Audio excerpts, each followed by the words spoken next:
महायुतीला बिनशर्त पाठिंबा देणाऱ्या राज ठाकरेंच्या सभा कधी होणार असा प्रश्न सध्या राज्यामध्ये चर्चेला जातोय। पाठिंबा देऊन 17 दिवस उलटले तरी मनसैनिक महायुतीच्या प्रचारामध्ये फारसे दिसत नाहीयेत। त्यातच मनसेच्या काही नेत्यांनी महायुतीच्या उमेदवारांवरती प्रश्न सुद्धा उपस्थित केले आणि त्यानंतर राज ठाकरे यांना पत्रकच काढावं लागलंय।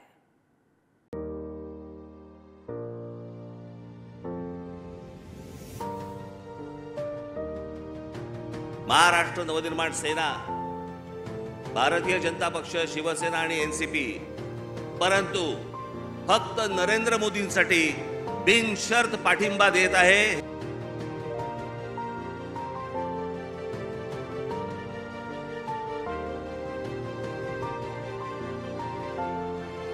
राज ठाकरेंनी गुढीपाडव्याच्या सभेतून पंतप्रधान मोदींना बिनशर्त पाठिंबा देऊन 17 दिवस उलटले।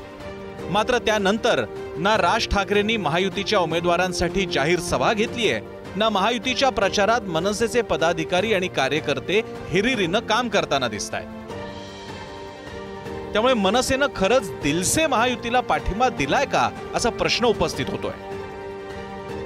प्रचारामध्ये उतरलात, कार्यकर्ता ऍक्टिव्ह होतो, त्याप्रमाणे तो त्या भागांमध्ये, त्या तालुक्यांमध्ये, त्या गाव वस्त्यांमध्ये तो काम करतो आणि नक्कीच त्याचा फायदा फक्त विधानसभा घेणाऱ्या कुठल्याही निवडणुका असतील त्याच्यामुळे तो फायदा होतच असतो।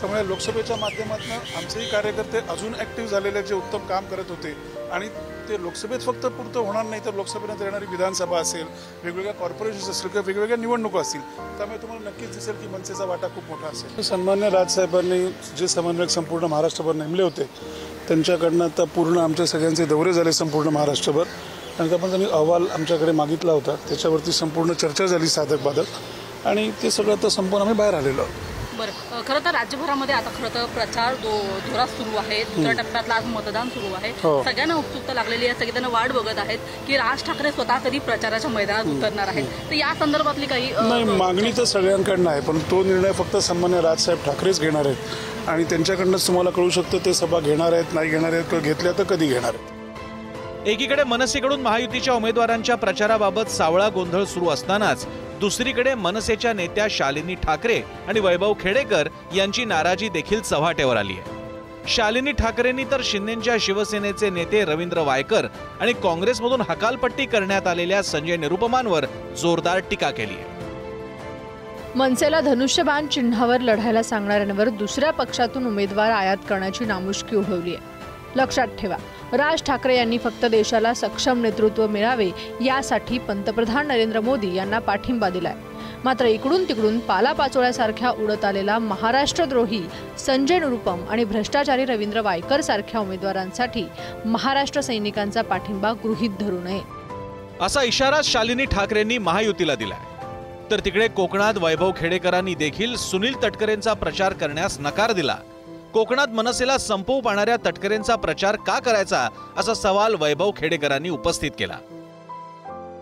आता जे उमेदवार आहेत तटकरे यांनी कोणत्याही पद्धतीने गेल्या 5 वर्षांमध्ये विकास कामं नगरपालिकेच्या माध्यमातून केली नाहीत। कुठला निधी हवा आहे का अशा पद्धतीची इच्छा देखील या ठिकाणी व्यक्त केली नाही। आमच्या सगळ्याच कार्यकर्त्यांचं त्यांनी खच्चीकरण केलेलं आहे, त्यांच्या व्यवसायामध्ये त्यांनी गदा आणलेली आहे, त्यांना एकही व्यवसायामध्ये कुठलं काम करू शकत नाही अशा पद्धतीच्या भूमिका आहेत। सातत्याने झालेला अन्याय, सातत्याने आमची केलेली अवहेलना या संदर्भात आम्ही सन्माननीय राजसाहेब ठाकरे यांच्या समोर ही व्यथा मांडू। वैभव खेडेकर आणि शालिनी ठाकरेंच्या नाराजीनंतर राज ठाकरेंनी मनसैनिकांची बैठक घेऊन त्यांना चांगलंच खडसावल्याचं बोललं जात आहे। वैयक्तिक भूमिका स्वतःजवळ ठेवा आणि पक्षाच्या भूमिकेसाठी काम करा असे आदेशच राज ठाकरेंनी मनसैनिकांना दिले। आता तर मनसेनं प्रसिद्धी पत्रक काढून महायुतीच्या उमेदवारांचा दिलसे प्रचार करण्याचा पुन्हा एकदा आदेशच दिलाय। मला वाटतं त्यांनी किंवा कोणी जे काही विचार मांडले होते त्यांचं सन्मान्य राजसाहेबांनी त्यांना बोलवून घेतलं होतं आणि सर्वात शेवटी एवढंच, एकदा राजसाहेबांनी एखादा निर्णय दिला त्याच्यानंतर काम करणं आणि आदेशाचं संपूर्ण पालन करणं हेच महाराष्ट्र सैनिकाचं कर्तव्य असतं, ते आम्ही सगळेजण करतो। राजसाहेब ठाकरे यांचा आदेश आहे आणि पक्षासाठी कोरड्या विहिरीमध्ये उडी मारायची माझी तयारी आहे। महाराष्ट्र नवनिर्माण सेनेची वाटचाल या इकडच्या कोकणाच्या कातळावरती मी केलेली आहे, त्याला आज फळे यायची वेळ झालेली आहे। त्यामुळे राजसाहेबांच्या आदेशावर मी चालणार आहे। या राजकारणामध्ये कोणी कोणाचा दोस्त नसतो आणि कोणी कोणाचा दुश्मन नसतो। त्यामुळे या सगळ्या गोष्टी भविष्यात जुळून येतील. राज ठाकरेंना मानणारा मतदार हा मुंबई, ठाणे, कल्याण, डोंबिवली, नाशिक आणि पुणे या भागात आहे आणि याच भागातील मतदारसंघांमध्ये 4थ्या आणि 5व्या टप्प्यात मतदान होणार आहे. त्यामुळे आता जरी राज ठाकरे महायुतीसाठी प्रचार सभा घेताना दिसत नसले तरी 4थ्या आणि 5व्या टप्प्याआधी राज ठाकरे महायुतीसाठी प्रचाराच्या मैदानात उतरतील हे निश्चित. श्रेयस सावंत, पुढारी न्यूज, मुंबई.